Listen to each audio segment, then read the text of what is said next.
We'll intervene whenever we decide it's in our national security interest to intervene.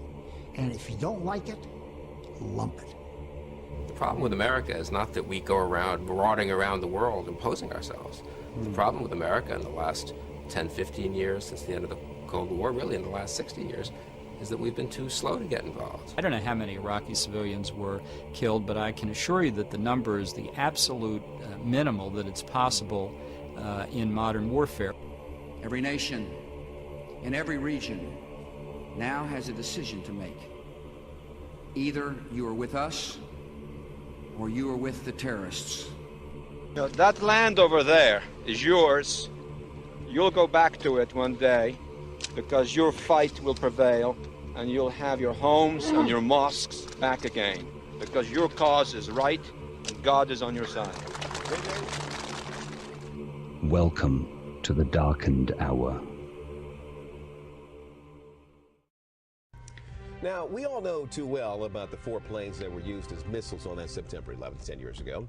But you probably have not heard about United Flight 23. That's right, a plane that was only minutes from being in the air on 9/11, a plane that some believe could have become a 5th missile.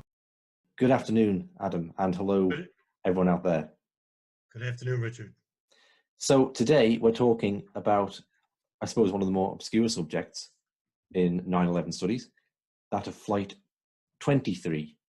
Now, you, the audience, didn't hear me wrong. I didn't mean to say Flight 93, the plane that crashed at Shanksville. I meant Flight 23, which I really don't think many people know about this, Adam, and I certainly didn't know anything about it until you told me. So what's the significance of this other plane on 9/11, Flight 23? The interesting anomaly about 9/11 is that there were supposed to be more planes involved in the operation itself. And to give you a little bit of background about United Airlines Flight 23, I'll start with the day itself with, well, incidentally, with just United Airlines Flight 175 at, it's estimated at 8:46 a.m. it is hijacked. Now, the United Airlines had not known about the hijacking until 8:53, and at 9:03, United Flight 175 crashes into the South Tower. Now, the word gets out to the Federal Aviation Administration and to United and American Airlines that there's a numerous incidences involving hijackings going on. At this time, United Airlines still, even after 175 had crashed into the South Tower, most of the employees, the management employees of United Airlines, had no idea what was happening. It wasn't until 9:21 a.m. that United Airlines dispatcher Ed Ballinger warns all United Airlines flights that are in the air to secure cockpit doors. And Ed Ballinger then takes the initiative to begin sending warning messages to all the flights that he is monitoring. And it was around this time at United Airlines Flight 23, which was a scheduled flight to depart from JFK International to Los Angeles, LAX at 8:30 a.m., but it was late in pushing back from the gate by 22 minutes. So the captains on board of Flight 23, Carol Timmons and Tom Manello, have a ACARS message. Now, an ACARS message is a digital data link system for transmission of short messages between the aircraft and ground stations via either radio or satellite. And the following message, in which was given to Carol Timmons and Tom Manello, was the following, quote, "We have gone to heightened security. Do not open cockpit doors. Secure the cockpit," end quote. Now, according to Lynn Spencer, the author of Touching History, the untold story of the drama that unfolded on the skies of 9/11. It was Carol Timmons that started barricading the cockpit door with suitcases, and Tom Manello, the co-captain, grabs the crash axe for protection. And so Manello calls the plane's lead flight attendant to keep giving him information, inform her about the threat, and tells her to not open the cockpit doors under any circumstances. And they're on the ground at this point, right? They're not in the air. No, I'm sorry. That's a good. I'm glad you said no. They're in the air. Yeah, they're in the air now at this point. Okay. Oh no, I'm sorry. I have to correct me. No, they're on the ground still. They're at the gate. They never took off. The flight attendant who's on the ground is relaying the information about, we're stalling at the gate. We don't know what's going on. So she doesn't tell them that the pilots have barricaded the doors, so not to cause panic to the people. And she says to him, quote, we just think you should know this because it is unusual. She tells Tom Manello this. He goes, we have about 4 Arab men sitting up front in first class, sitting in a row together with one another. She just thinks that was a little bit unusual. Now, minutes later, the United Airlines, the pilots receive a radio message from ground control announcing that all aircraft, be advised, the airport is now closed. So Manello tells the flight attendant to relay that information back to the passengers. So this, a subsequent message announces at the airport that they're going to move back to the terminal instead of out on the runway where they were being held. As soon as they go back to the gate, the flight attendant then relays that information to the people on the radio. And as soon as she says that the flight has been canceled, the 4 men get up and they're automatically agitated. And they start yelling at the flight attendant saying that we have to fly. No matter what, we have to go, we have to be at the airport in Los Angeles. And they were being very aggressive toward her. In fact, one even tried to get into the cockpit. And so she calls airport security to the gate.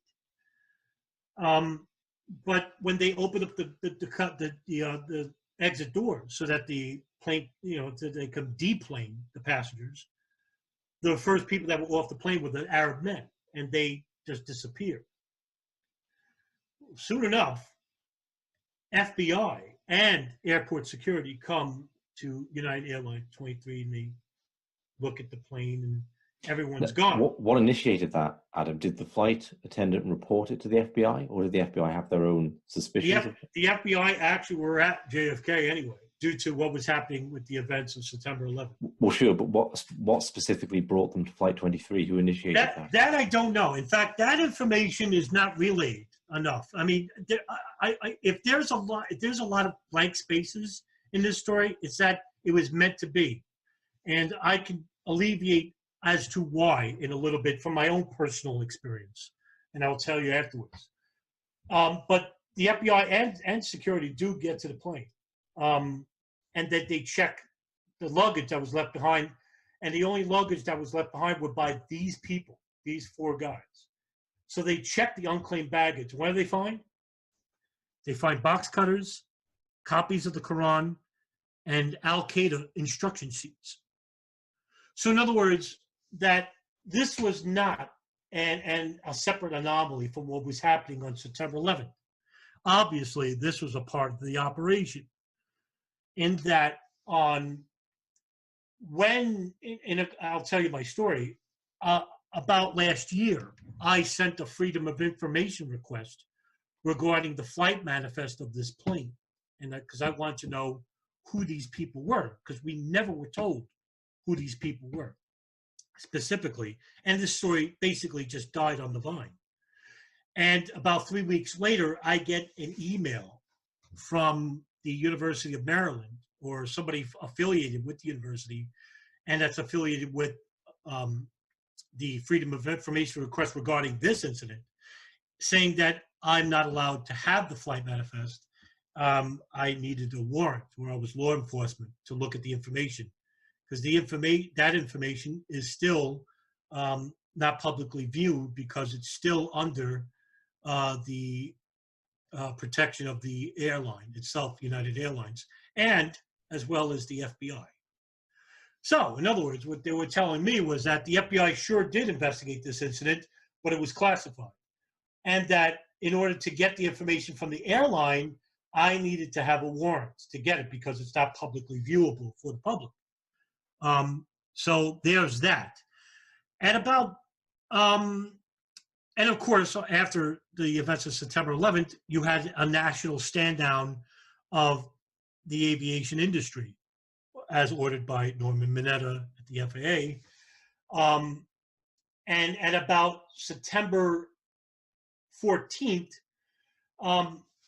there were reports of people trying to get on planes dressed as pilots, people that had box cutters on them, people that had knives on them, people who had expired visas. These were all Arab men, and even a woman was involved.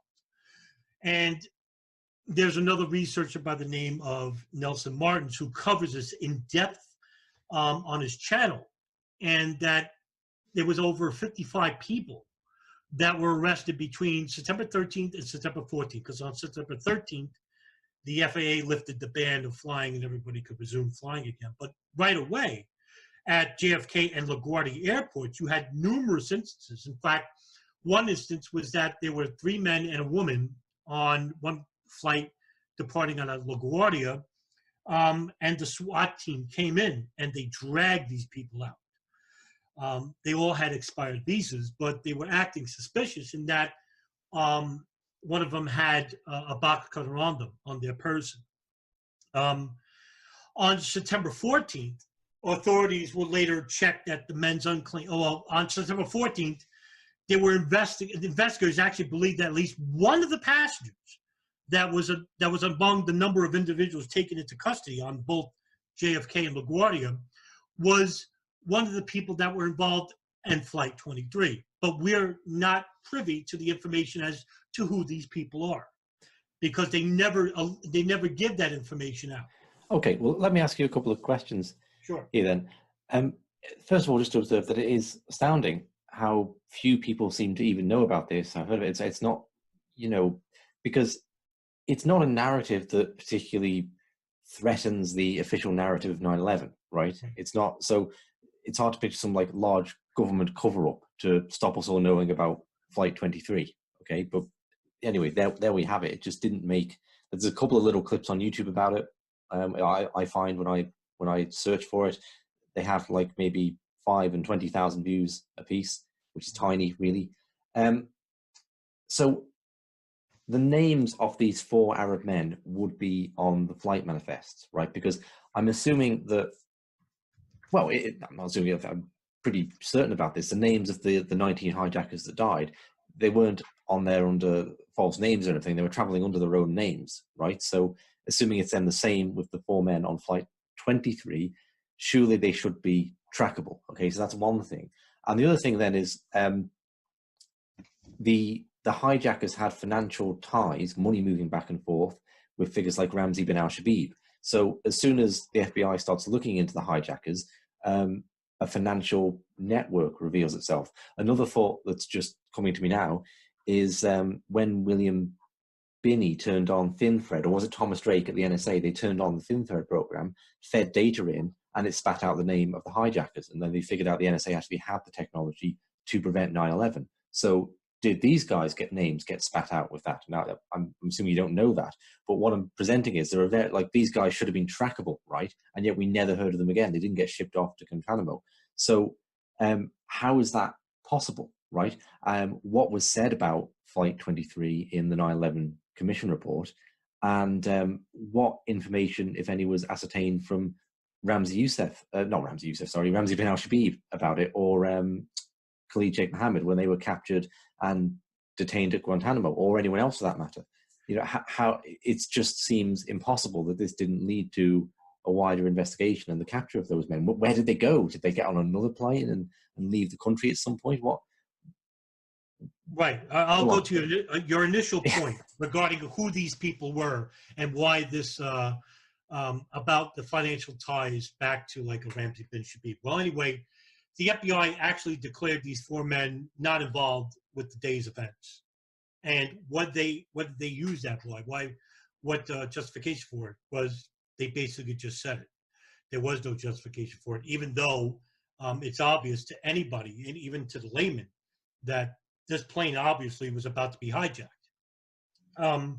and part of the operation. Now, who are these people? Who are these 4 men? There's reports that there were 3 men on the plane.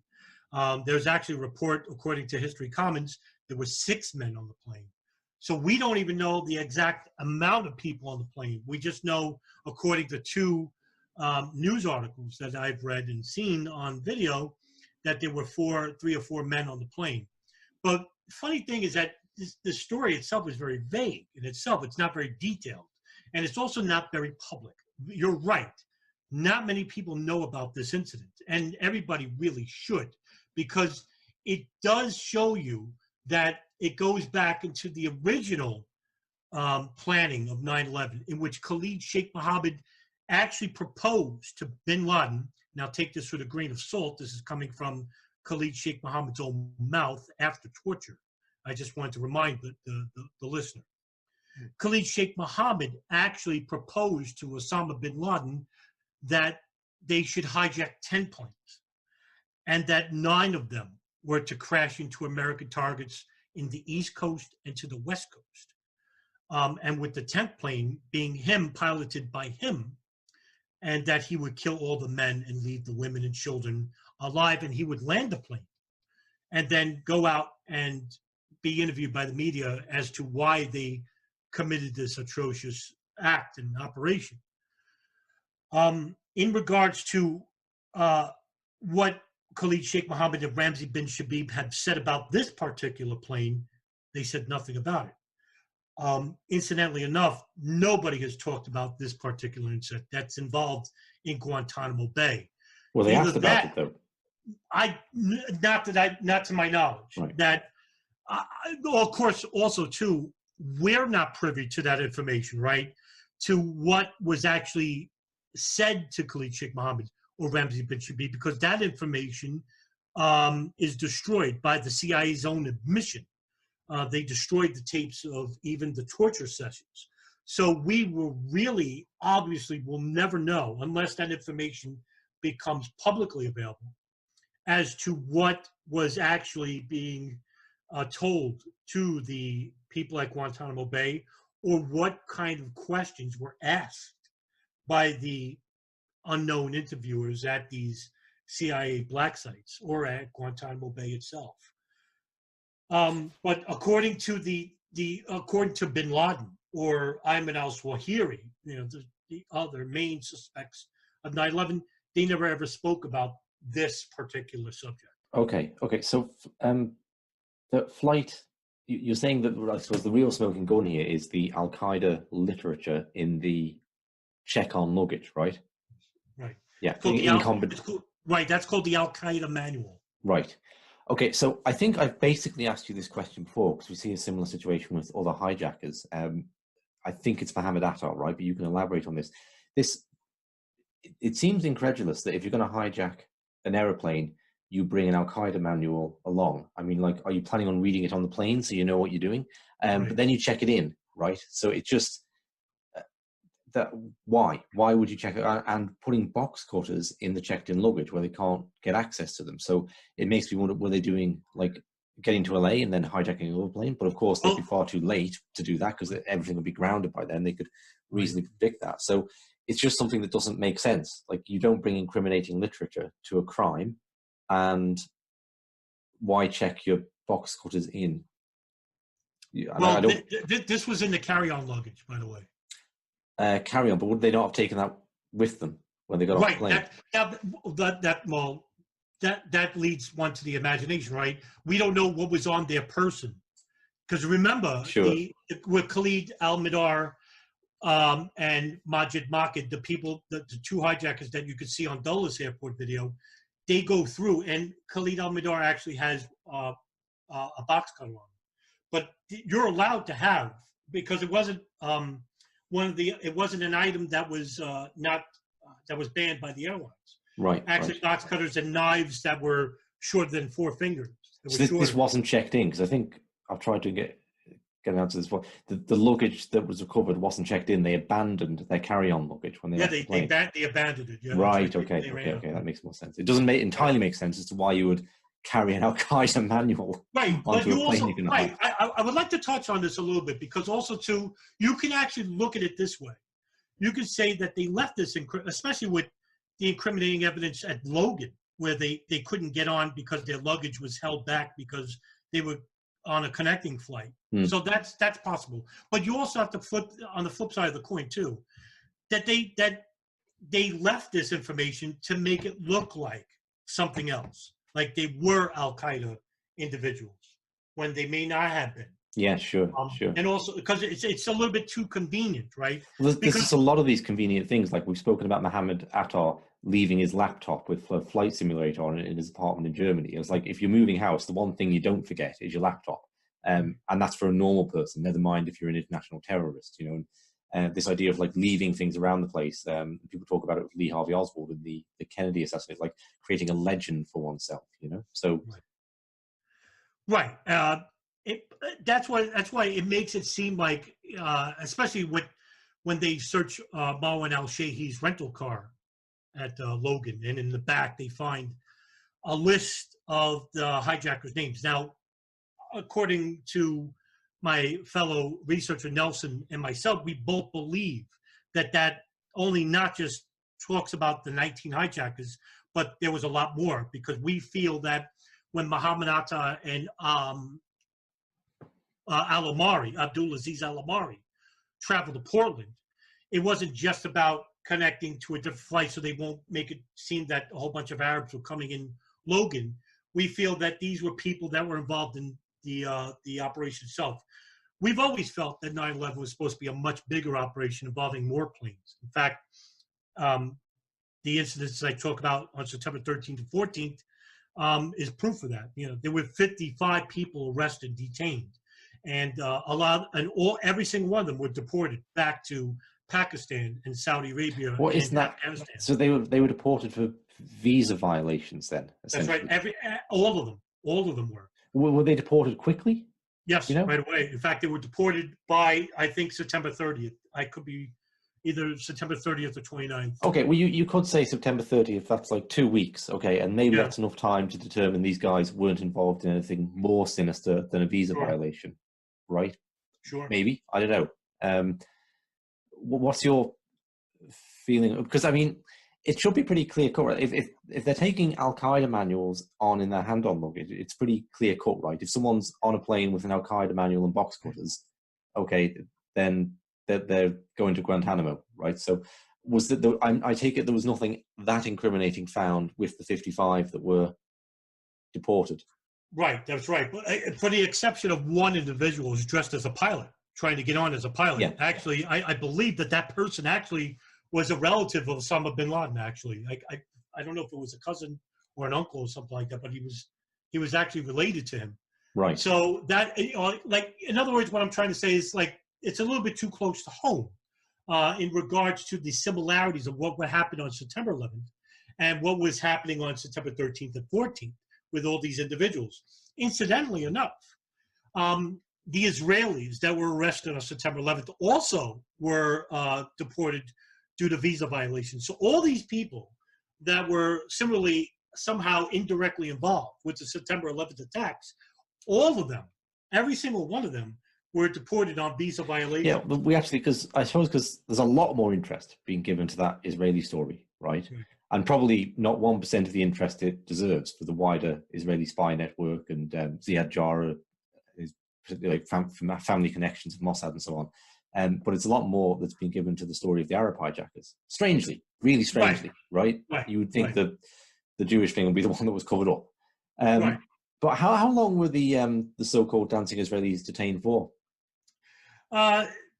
71 days, actually. So a lot longer. A lot longer. And we do have highly redacted transcripts of their interrogations, right? Well, I think we don't have anything with the 55 Arabs. Yeah, well, there's nothing in regards to the Arabs themselves. In fact, the Israelis have a FBI file, and like you said, it's heavily redacted, but you could read it, the parts that aren't redacted on archive.org. And there's also a police report by the East Rutherford Police Department, and it's 4 pages long, and it's about the Israelis that were detained on the New Jersey Turnpike. So, obviously there's a want there. So you could propose the motivation for just deporting them is the want to not acknowledge a large Israeli spy ring. With the Arabs, I mean, we had a conversation with Nelson Martins about this, and I think he proposed that the United States wanted to get back to business as usual and not let it be known that there were massive continuous terrorist plots planned within the country because of the damage to air flight and commerce. So maybe it's better to quietly get rid of these guys back to their countries of origin and, tighten security rather than having that come out. Now, I mean, that, I guess that's a viable explanation, right? Potentially. But it's very strange. It's very strange. No, and it is. And there's other incidents that I didn't bring up. I'll bring up now. It's not long at all, but there were other incidences that are involved with the 9/11 attacks. And also indirectly involved. It wasn't just those 55 men as well in New York. There was 2 individuals, and we both know their names, Mohammed Jawed Asmaf and Ayub Ali Khan. On September 11, 2001, they were actually traveling on board an Amtrak. September 13th. They were on an Amtrak train traveling from Fort Worth, Texas to New York, and both men had box cutters on their possessions. And they had $5,000 cash as well, and they were acting really suspicious on the train. They were standing up. Everyone else was sitting down, and they were walking back and forth. So the FBI and the Fort Worth Police Department actually were waiting on the next stop, and they detained both of them. They were both actually also overstayed their visas, and they were deported. And another incident, and this is a much more prominent incident. This has a lot to do with the misconception that the pilots were alive on 9/11. And I'm going to bring this story up about Adnan Zakari Bukhari. Who is Adnan Zakari Bukhari? Well, Adnan Zakari Bukhari was a flight Saudi engineer who lived in Florida. And he was actually reported to be on the flight manifest for American Airlines Flight 11, as reported. That was for the first time. And I think it was CBS News that said the initial names before the names were even given out. This was the flight manifest that were given out by Mueller. That was stated by FBI Director Robert Mueller, and they got the information first. It was either CBS or CNN, one of them. And that Adnan Zakari Bukhari was actually on the flight manifest. However, this wasn't the case. Incidentally enough, there's also a report by 9/11 researchers that one of the moving companies in Florida moved one of the hijackers, and that's not true, actually, but it was the Classic International Movers, which is linked to Urban Moving Systems. The name and the company was written on the notebook of the Israelis detained in New Jersey Turnpike. And Classic International Movers is also similarly known to Dominic Suter, the manager of Urban Moving Systems. They moved Adnan Bukhari in Florida. That's who they moved. And it wasn't one of the hijackers, because I can understand the mix-up as people saying that Bukhari was actually on the flight manifest. He was involved in 9/11. He wasn't, actually. Bukhari himself was giving flight lessons at the Flight Safety Academy in Vero Beach, Florida. And that's where several of the hijackers trained, the 9/11 hikers. They actually trained there. And the FBI actually, and along with SWAT, raided the home of Bukhari, which was 4036 57 Terrace. That was Terrace in Vero Beach, Florida. And they arrested him. And they arrested him, and they found identity cards belonging to a brother, his brother Amir Bukhari. And incidentally enough, one of the identity cards belonging to Amir Bukhari was found in a rental car that was rented by Muhammad Atta and Abdul Aziz Amari in Portland, Maine. But the FBI gave him a polygraph. and he passed it. And he was released and found innocent of the charges. And by the way, this is the only person that wasn't deported. He actually was living in Florida for quite a long time. He actually still lives there. But his brother, Amir Bukhari, had died in a plane crash a year prior to 2001. He died in 2000. Actually, he died in Vero Beach on a small Piper plane. Incidentally enough, living next door to Adnan Bukhari all this time was a guy who was on the flight manifest. His name was Abdul Rahman Al-Amari. He was actually reported erroneously by the media saying he was Abdul Aziz Al-Amari. But Abdullah Rahman Al-Amari, who was also a former pilot for Saudi Arabian Airlines and had worked for JFK at the time, but unknown at the time, Saudi Arabian Airlines has reported that, yes, Abdullah Rahman Al-Amari is in Saudi Arabia. He's still alive. He's also in his mid-40s, and he has a very thick mustache. So he looks nothing like Abdul Aziz Al-Amari, who's clean cut, has no mustache, and he's actually in his very early 20s. He was 23, 22.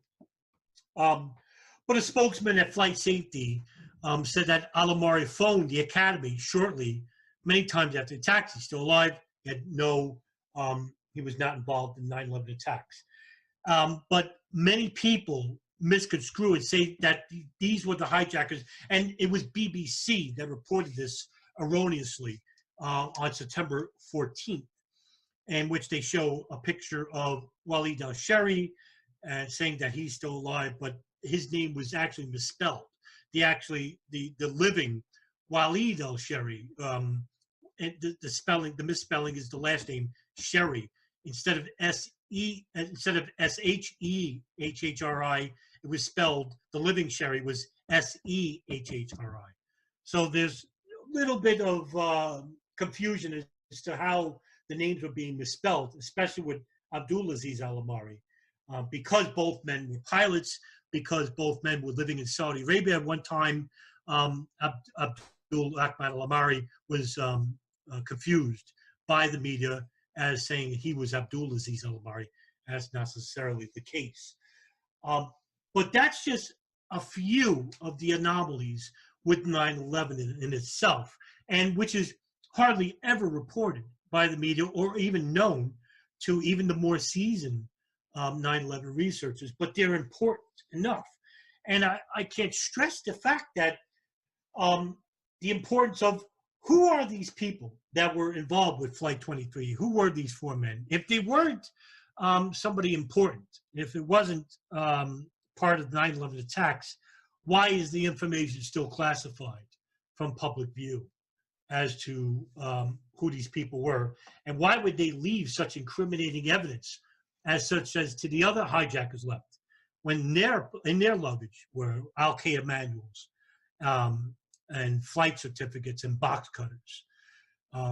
Is it made so that we could look in another direction, or is it made to look as it appears as something else?